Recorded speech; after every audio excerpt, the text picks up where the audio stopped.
I rarely complain, but I'm over this. Like these even closures have been so tedious. It's gonna look so good, but oh man, it's hot.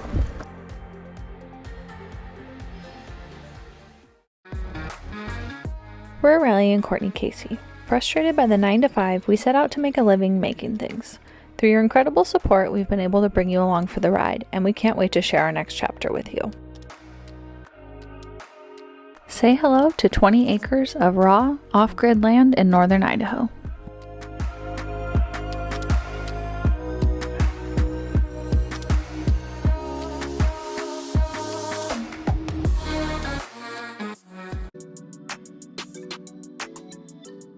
It's kind of ironic that we're about to unload the roof of our building while it's raining. Soon it will be on the building, and then we can just go in the building when it's raining.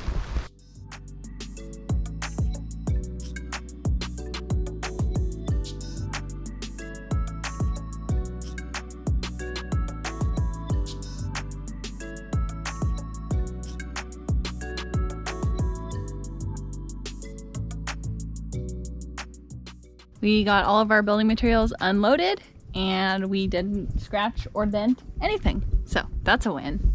Now we need to start figuring out how these pieces of this puzzle go together. We have been so focused on this part that we know almost nothing about this part. But the colors look awesome. I'm very excited about that. Okay, so we are measuring our roof line to make sure that we are square. So starting from the peak down the gable end, and now we're gonna measure across the eave down that direction a known amount. Finally, we'll measure from the peak down to our mark down there, and that'll give us 3 sides of a triangle. We can pull the roof whatever way we need to go until we get our triangle to line up at a right triangle on this front corner. All right, we are a 1/4 inch off, very close. So now all we have to do is we have a ratchet strap from the peak to right there. We need to tighten up that strap like 2 clicks, pull the peak over this way, and we'll be perfect.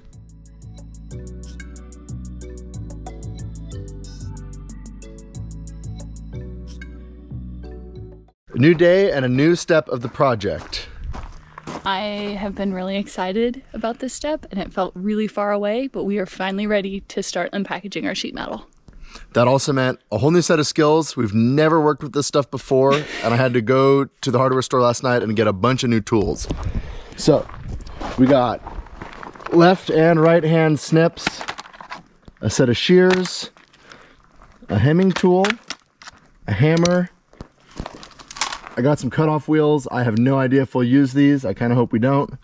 And if I'm feeling really dangerous, this fine tooth blade for the cordless circular saw.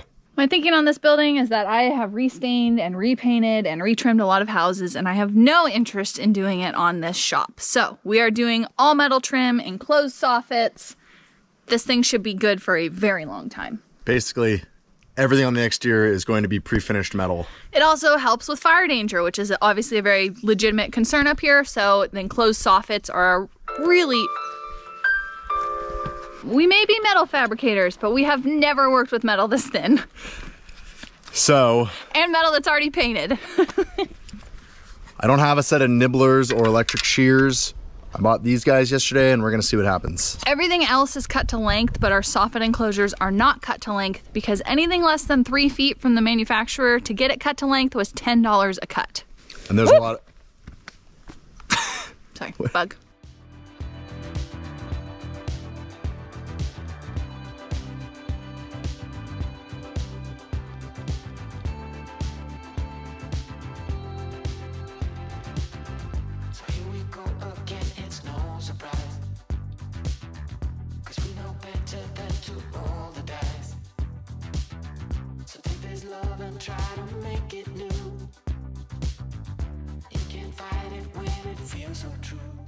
All right, we are going to try to figure out how to cut these things quicker and so that we're not tweaking them. It doesn't take us very long to do a little more research and find out what's actually the right tool for the job. And I think it's this. About to find out. It works pretty darn well when it... Oh, I don't know if you guys can see, but the skill saw really warped this and tweaked it. And then this cutter didn't warp it nearly as bad.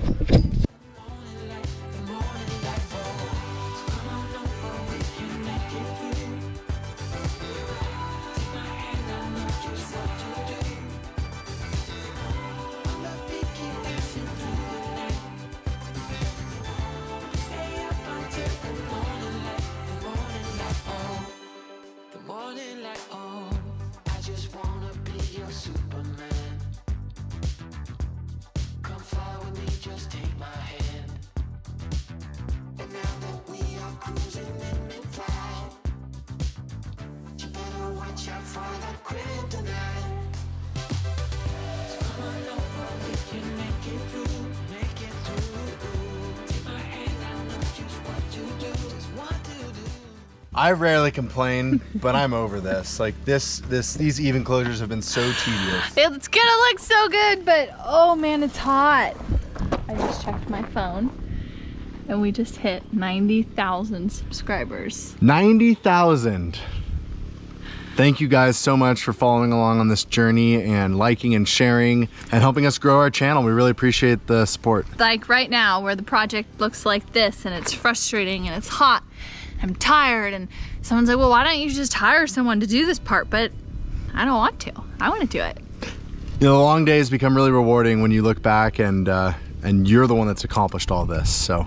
We've never done anything like this, and it's been frustrating and tiring and exciting and so rewarding, and we are really looking forward to the next few weeks as we continue to make progress on this building. I'm also really looking forward to when it's done. So we tried to buy a crown stapler for nailing up this soffit closure above me, but we could not find a crown stapler in town. So we were trying to get by just hand hammering roofing nails in to hold it, and that was so tedious and slow. We ended up going way overkill and just using the framing nailer, and that was much faster. So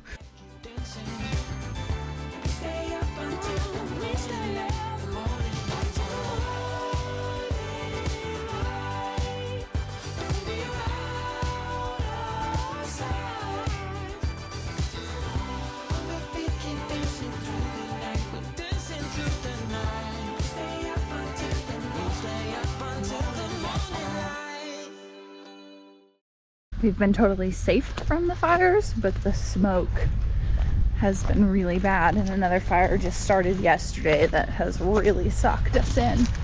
So we normally have a very clear view of the lake, and instead now we have smoke. So we both sound like smokers or Kermit the Frog. That's why. this thing was brand new yesterday evening. How many do you think are in there? I don't know, it must have been the heat. We've had yellow jackets, they weren't an issue, but last night I actually had to stop working because there were so many that I wasn't comfortable operating heavy equipment with Riley up in the air. She'd be in the middle of moving me, and then all of a sudden I'd heard her start yelling, and she'd be out of the equipment. I'd set the parking brake before I got out, but just it was a recipe for disaster, so we stopped, and I'm really hoping that it's not as bad today. I think it's safe to say the last few days have kind of kicked our butt. It's been a process, working in the heat, working in the smoke, working in the dirt, and doing something we've never done before. There's been a lot to figure out, and it's expensive metal. It's already painted, so it's definitely stressful for Riley to be up there trying to put this stuff up by himself. And I'm just standing down here helpless. I think we have a system figured out, and I think today's going to be a really good day. Well, I know today's going to be a really good day. Today's going to be a great day, and we're going to make a ton of progress. And even if we don't, it's still going to be a great day.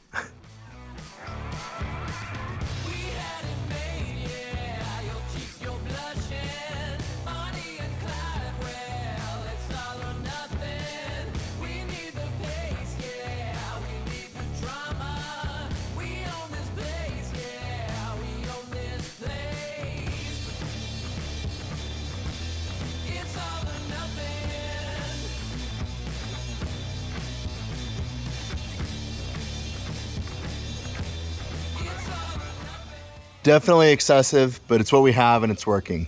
We're having to get a little bit creative on this step, but we need to close in this triangle here from where our two different eave closures come together. So we're actually cannibalizing our garage door trim to make a little triangle that slides up in there and closes that off. I'm taking inspiration on this from Kyle at our buildings. He's got a similar method that he uses. Our trim package is a little bit different just because we're doing it the way they do it up here and using the materials that are already available by the material suppliers in our area. Next we install this C-closure down the eave to finish off the unfinished cut edge of this eave closure. So that's how we made our gable eave closures match our sidewall eave closures. So up until this point, the siding is going to slide up in here and cover the white. Out here, the white is going to be exposed. So our plan is to get some color match paint and just paint that. If we ever do one of these soffit closures again, I think I'd order a different trim profile that would finish that out a little better, but we're working with what we got and I think it's going to look good once it gets color match painted.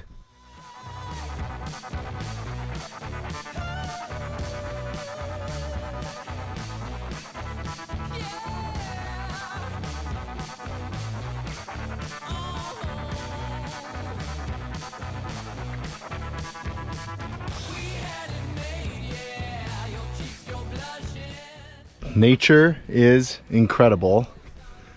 I worked on this yesterday and a spider has already moved in under the eave.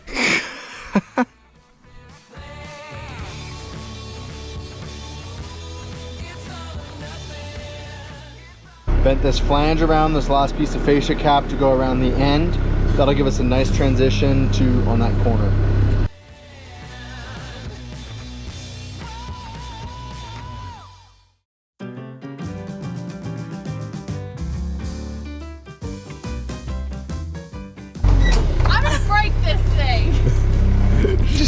Corey got it stuck. Try turning hard left and now see if it'll go. Keep going, it's trying.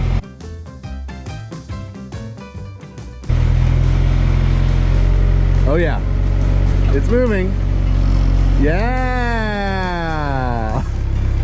What's your reaction? This thing's ridiculous. The rear steer is so cool.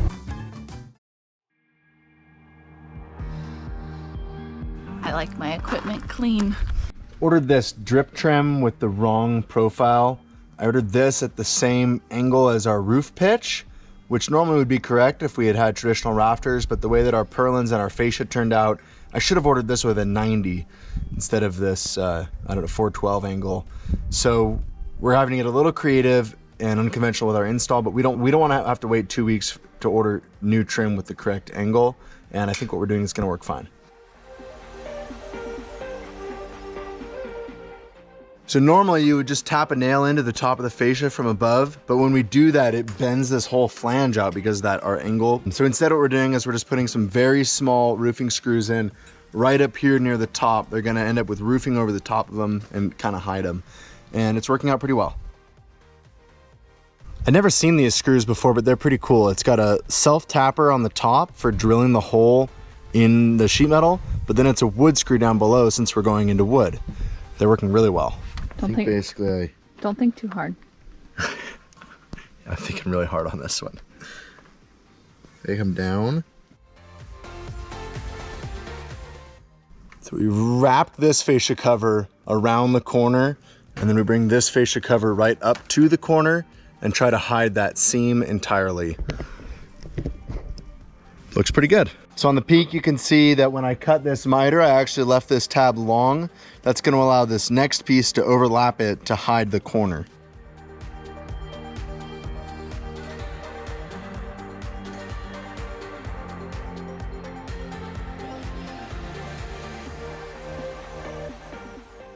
It's hard to hold this stuff up, get the screw ready with the gun, hold it in the right spots, put the screw in. We're almost done.